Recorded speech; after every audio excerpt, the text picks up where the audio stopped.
శ్రీ గురుభ్యో నమః. హిందూ సాంప్రదాయంలో తరతరాలుగా శ్రావణ పూర్ణిమకు ఒక ప్రత్యేక స్థానం ఉంది. శ్రీ మహావిష్ణువును స్మరిస్తూ ఆయన శక్తి అందరినీ రక్షిస్తోందని భావించుకుంటూ ఈ పండుగను జరుపుకోవడం మనకి కనిపిస్తూ ఉంటుంది. భవిష్యోత్తర పురాణంలోనూ మహాభారత కథలోనూ రక్షాబంధన ప్రసక్తి మనకి కనిపిస్తుంది. ధర్మరాజు కృష్ణుడిని రక్షాబంధన విశేషాలను గురించి అడిగినప్పుడు కృష్ణుడు దీనివల్ల కలిగే మేలును ధర్మరాజుకు వివరించాడు. రక్షాబంధాన్ని ఒకసారి కట్టించుకుంటే ఇక ఆ సంవత్సరమంతా దుష్ట ప్రేత పిశాచ బాధ ఉండదని, అనారోగ్యాన్ని అశుభాన్ని పోగొడుతుందని కృష్ణుడు చెప్పాడు. ఈ సందర్భంగా పూర్వం జరిగిన ఒక సంఘటనను కూడా ఆయన వివరించాడు. పూర్వకాలంలో దేవతలకు రాక్షసులకు విపరీతంగా యుద్ధం జరుగుతూ ఉండేది. ఆ యుద్ధంలో రాక్షసుల దాటికి దేవతలు తట్టుకోలేక బాధపడుతూ ఉండేవారు. ఆ పరిస్థితి చూసి ఎలాగైనా దేవేంద్రుడికి విజయం కలగాలని ఇంద్రుడి భార్య శచీదేవి అతడికి రక్ష కట్టింది. ఆ తర్వాత యుద్ధానికి వెళ్ళిన ఇంద్రుడు రాక్షసులను చీల్చి చెండాడాడు. రక్షాబంధానికి అంత గొప్ప శక్తి ఉంది.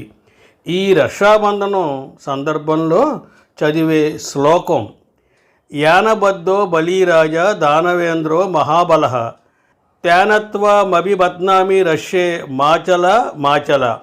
దీనితో రక్షాబంధనం అంటే సాక్షాత్తు శ్రీ మహావిష్ణు శక్తేనని తెలియచెప్పే భావం ఇమిడి ఉంది.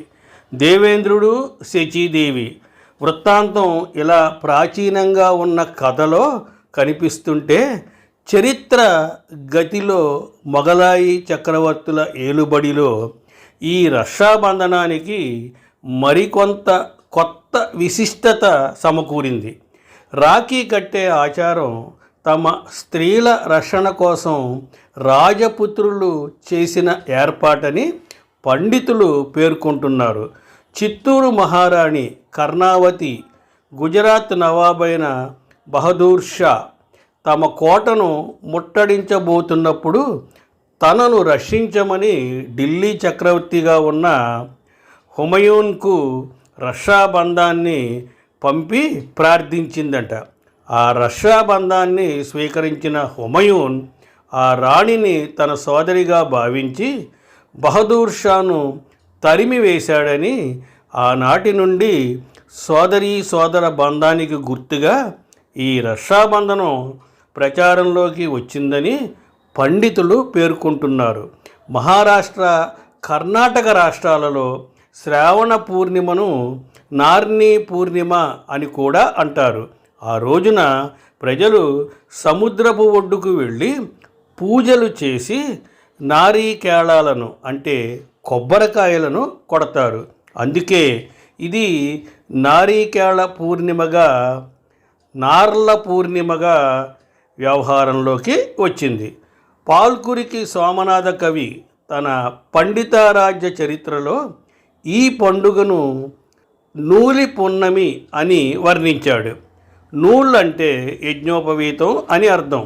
శ్రావణ పూర్ణిమ నాడు నూతన యజ్ఞోపవీతాలను ధరించే ఆచారాన్ని అనుసరించి ఇలా ఈ పండుగ పేరు వ్యవహారంలోకి వచ్చింది. ఇక శ్రీ మహావిష్ణువు విజయగాథ పరంపరలలో హయగ్రీవావతారంలో జరిగిన విజయం కూడా విశేషంగా చెబుతారు. పూర్వం ఒకసారి హయగ్రీవుడు అనే ఓ రాక్షసుడు దేవిని గురించి తీవ్రంగా తపస్సు చేశాడు. ఆ తపస్సుకు మెచ్చిన దేవి వరం కోరుకోమన్నప్పుడు తనకు మరణం లేకుండా చూడమన్నాడు. అయితే అది ఆమె సాధ్యపడదని చెప్పినప్పుడు హయగ్రీవం అంటే గుర్రపు తల ఉన్నవాడి చేతిలో మాత్రమే తనకు మరణం వచ్చేలా అనుగ్రహించమన్నాడు. ఆమె రాక్షసుడిని అనుగ్రహించి అంతర్ధానమైంది. ఆ వరంతో ఆ రాక్షసుడు దేవతలను ముప్పు తిప్పలు పెడుతూ ఉండేవాడు. విష్ణుమూర్తి ఆ రాక్షసుడిని యుద్ధంలో నిరంతరం ఎదిరిస్తున్నా ఫలితం లేకపోయింది. చివరకు శివుడు ఒక ఉపాయాన్ని పన్నాడు. శ్రీ మహావిష్ణువు ధనస్సుకు బాణాన్ని సంధించి ఉంచి విపరీతమైన అలసట కలిగి అగ్రభాగాన వాలి నిద్రపోయాడు. ఆయనను నిద్ర లేపటానికి దేవతలు ఎవరికీ ధైర్యం చాలలేదు.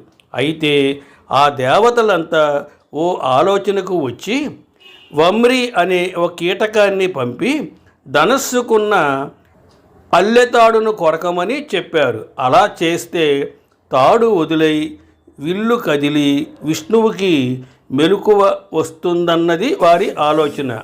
అయితే ఆ పురుగు తాడును కొరకగానే దేవతలు ఊహించని విధంగా వింటికి ఉన్న బాణం విష్ణువు మెడకు తగిలి ఆ దెబ్బకు విష్ణువు తల ఎటో ఎగిరి వెళ్ళిపోయింది. దేవతలు అంతటా వెతికారు, కానీ ఆ తల కనిపించలేదు. బ్రహ్మదేవుడు వెంటనే దేవుని గురించి తపస్సు చేశాడు. అప్పుడు ఆమె ప్రత్యక్షమై ఒక గుర్రపు తలను తెచ్చి విష్ణుమూర్తి శరీరానికి అతికించమని చెప్పింది. దేవతలు అలాగే చేశారు. ఆ హయగ్రీవం అతికిన విష్ణుమూర్తిలో మళ్ళీ జీవం వచ్చి లేచాడు. ఆ లేచిన రోజే శ్రావణ పూర్ణిమ. ఆ తర్వాత హయగ్రీవుడిగా మారిన విష్ణుమూర్తి రాక్షసుడిని సులభంగా జయించాడు. దేవీ శక్తి మహిమను, శ్రీ మహావిష్ణు తత్వాన్ని ఈ కథ తెలియజేస్తుంది. అందుకే శ్రావణ పూర్ణిమ నాడు హయగ్రీవ జయంతి కూడా జరపడం మనకి కనిపిస్తూ ఉంటుంది. యజ్ఞోపవీతం పరమం పవిత్రం పురస్తాదాయుష్యుమగ్రియం ప్రతిముంచ శుభ్రం యజ్ఞోపవీతం బలమస్తు తేజ. బ్రాహ్మణులు యజ్ఞోపవీతంకు పూజ చేసి నూతన యజ్ఞోపవీతం ధరిస్తారు.